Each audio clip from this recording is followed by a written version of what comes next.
Hello, welcome back to the Cubase Fundamentals course. Today we're going to take our first look at audio warp, and this is basically quantizing audio. In other words, moving audio to where it should be because we've made timing mistakes when we were playing in, whatever you want to do in order to correct the position of each of the notes in your part, we can do with audio warp. Just before we get on to that, one really quick piece of housekeeping. This is where we left the project, and this is our guitar part, but can you see that there are multiple lanes left behind? This is basically, we used to have a lane 1 which we deleted. If you right click and say clean up lanes, then it'll get rid of that old one. It'll always leave you one empty lane underneath your audio. So that's just a nice housekeeping tip to keep things nice and neat. Okay, and we can now close our lanes, we don't need them anymore. Any slight imperfections in my timing we can fix here. Now you can actually have Cubase do this entirely for you, but I find it never really gets it quite right because it's very subjective as to where the beginning of a beat is. So I like to maintain complete manual control, but I will show you how to do it automatically. If you go into the editor so that you can see the wave underneath, and up at the top of our window, I'm going to engage some options. We've got audio warp quantize on off. You just engage that. Keep your eye on the wave, and I'll set my quantize value to 16 and then press quantize. So it's just done a load of stuff. It's basically had a go at quantizing this audio. I'll undo that. Let's just get in our ears what the audio sounds like at the moment.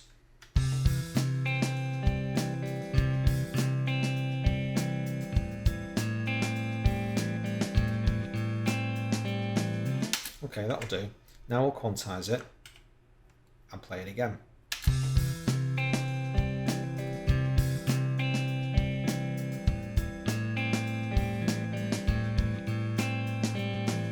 It's certainly quantized, but it feels a bit robotic to me. So what we're going to do today is drill into that wave and see what it's done and see how we can control that stuff manually.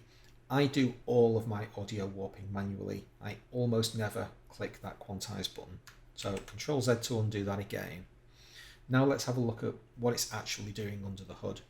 If I go into the editor window below and select my range selection tool, and just click anywhere in the window.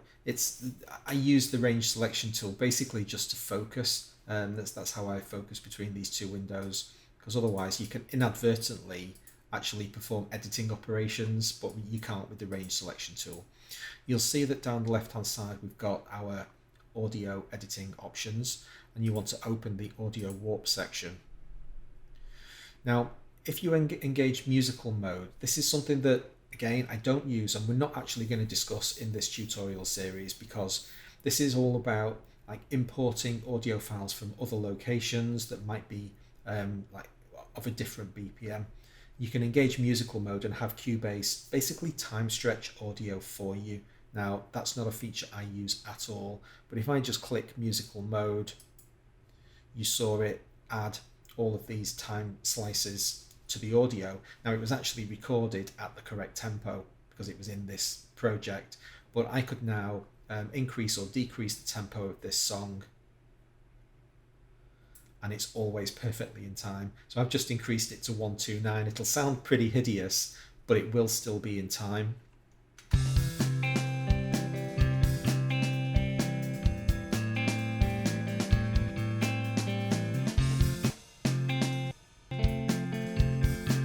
Kind of magical, but I don't use it. That's not something that I do. If that's something that you want to investigate, then feel free to, but like I say, it's not a function I ever use in Cubase, so we won't be clicking that button again. What I use is free warp, so I like to maintain complete control of all of my audio editing manually, and the way that I do it is I tend to process in 2-bar chunks. So what we're going to do is I'm going to set the locators to 5 to 7 and then get focus back in my right screen. You see, as soon as I selected the range selection tool, I didn't have to do anything. It auto selects your left hand panel. So now that I have focus on my lower screen, I can zoom to locators. And so we can now start editing this thing. I want to set up some markers in this event so that I can see where the beginnings of each of the beats are. I can make this window bigger to help me visually, or I can actually click this little arrow button and then make it really big. I do quite a lot of editing in full-size screen like this. In fact, we'll leave it like this because it's nice from a presentation perspective. Just click zoom locators again. And so if I get the song running now,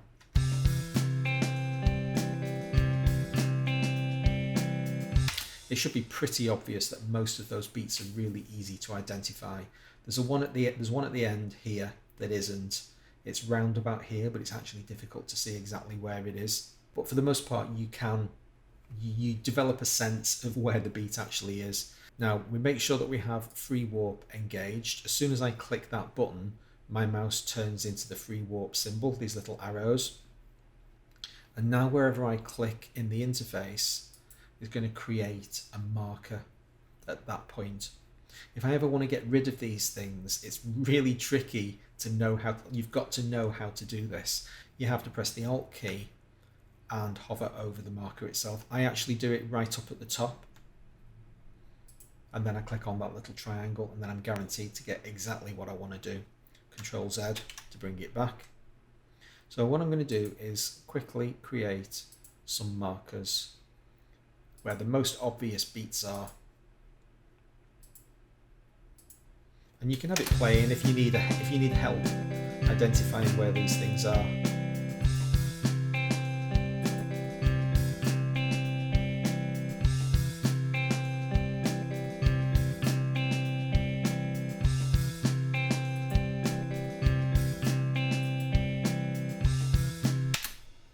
Now we've got another couple of options.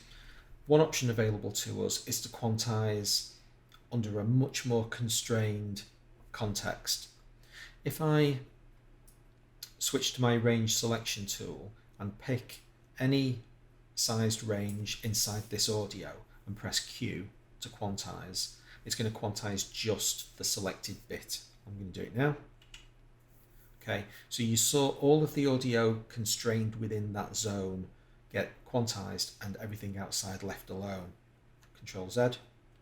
And you also saw there was actually action up to the markers on the left and right hand side. So your quantizing is always done inside any two marker spaces. I'm just going to undo some of these markers at the end. Let's say I wanted to move this marker here perfectly onto the beat. Well, the problem is that because I don't have any markers defined to the right hand side, it's going to shift everything.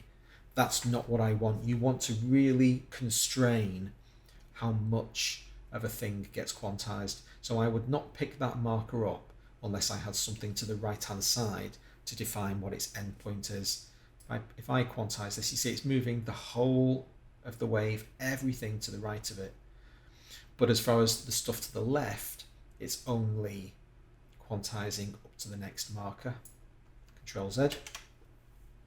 So make sure that you always perform movement on these markers within boundaries. And that said, if I bring those marker points back, so now that I've done that, I'm going to quantize everything in that zone. Let's see what that sounds like.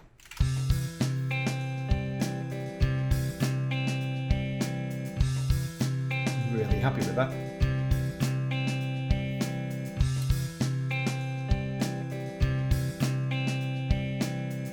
So I didn't need to worry about this missing beat. It sounds fine, so let's not worry about it.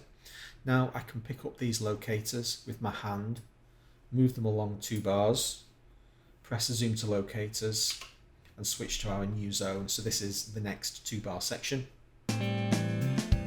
Engage free warp to bring the tool into play.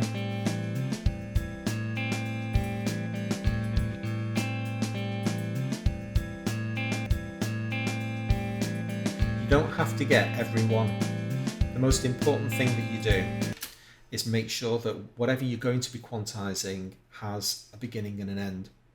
And then you can quantize everything inside and see what it sounds like. If it gets something wrong, undo, you quantize, and then put more markers around the area that went wrong. In other words, take manual control as much as you need to. So let's hear what all of this sounds like.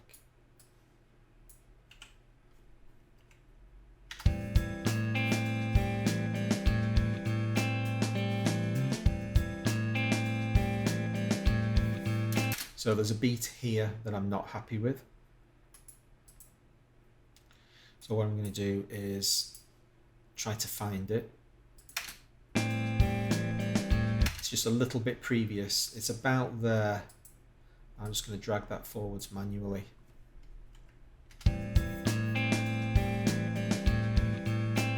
That's better.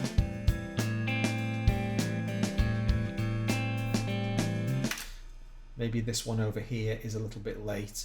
These markers are basically, you want to get them as accurate as you can, but they don't have to be completely perfect. It's really just an anchor that you're using to drag the audio in that zone forwards or backwards. Now, in terms of talking about what it's going to sound like at the end of once we've applied this quantizing, all of this stuff that we're doing is using really advanced processing to figure out how to keep the audio sounding as natural as possible. And by default, Steinberg uses the Elastic Pro algorithm, which is, I think, very good at short distances, but quite quickly falls apart at longer distances. I quite often switch to standard mode, and the three that I use pretty much exclusively are plucked, vocals and solo. Particularly plucked and solo, because I generally don't tend to quantize vocals. We'll simply carry on doing takes until it feels completely natural, and I very, very rarely move Pauline's vocals forwards or backwards in time. Whereas with my music, with my guitaring particularly, that's where I'm doing most of the processing, and that's plucked or solo. Those algorithms work for that kind of sound, whether you're doing an arpeggio thing or a solo thing. Sometimes Elastic will drop out. It'll say you've quantized this too much. The Elastic algorithm can't handle it anymore, and it will arbitrarily switch you into standard mode. You just need to be aware that you've got different mathematical algorithms here, but I don't think I've ever selected an Elastic Pro algorithm other than the time one. I just use that completely exclusively. This is really previous. You can see that note there is a long way out, and you can hear that it's badly played. So no problem, just make sure I've got boundaries on either side, and then drag that one across. It's better. And I'll very often not bother to create all of the markers. As I say, you only need to create markers where you're trying to fix stuff. So I'll try to get away with just moving this marker and not bother defining the ones on either side. See if we get away with it. Yeah, it's fine.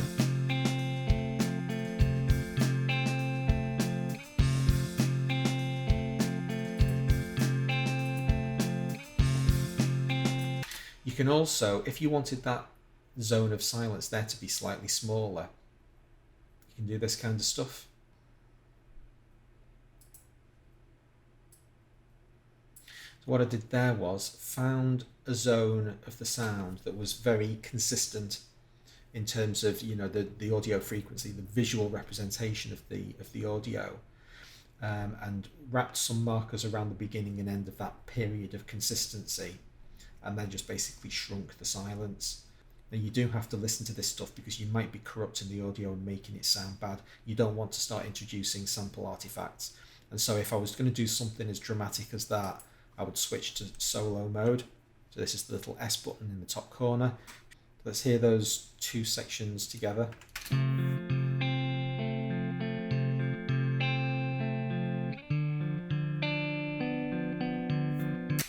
a bit late on that note there. So really I'm just individually identifying single issues and just picking them up. Now then, if I'm just going to move this one onto the beat, I can pick it up and drag it and it snaps to the beat. absolutely fine. But I can turn snap off, and then I've got really fine control. If I just control zoom in a little bit, you can see that now I've got completely fine granular control of that. Whereas with snap on, it does move in bigger chunks. The chunks are still pretty small, but it does snap to the beat. So for really fine control. Sometimes I'll want something to be slightly lazy, and so leave it slightly behind the beat. Pretty happy with that. The timing is now much better than it was. It wasn't hideous to start with, but you know, those few very small issues have now been resolved. The final thing that I'm going to do is make those changes permanent. Now you don't have to do this. Very often I'll leave all of my warp editing like that, dynamic. As long as the CPU is not stressed, you're absolutely fine. But it is having to work to do all of that stuff. It's processing that in real time. And so we can get rid of all that processing by saying audio, bounce selection, replace events, and now all of that is actually baked into the wave, and there is no more audio warp anymore. If we go back into the editor and turn audio warp on, we've lost all our warp markers. So that's now the raw native audio exactly as it is. Let's have a look at it in the pool. And you can see that we've got our original audio. If I do find selected, this is the one that's now being used, and the old one with the slightly dubious timing is now unnecessary. And so we can remove that, and we've just kept the new edited version. And that's our first introduction to audio warp. We'll be using it an awful lot. Any audio that we record, you're pretty much going to want to do some sort of audio warping. I, for one, never record anything absolutely perfectly. And as long as you make sure that the edits are subtle, then they can be made to have absolutely no audible artifacts in them at all. Hope you enjoyed the episode. If you did, please hit the like button. Join me for the next one. Thanks very much for watching.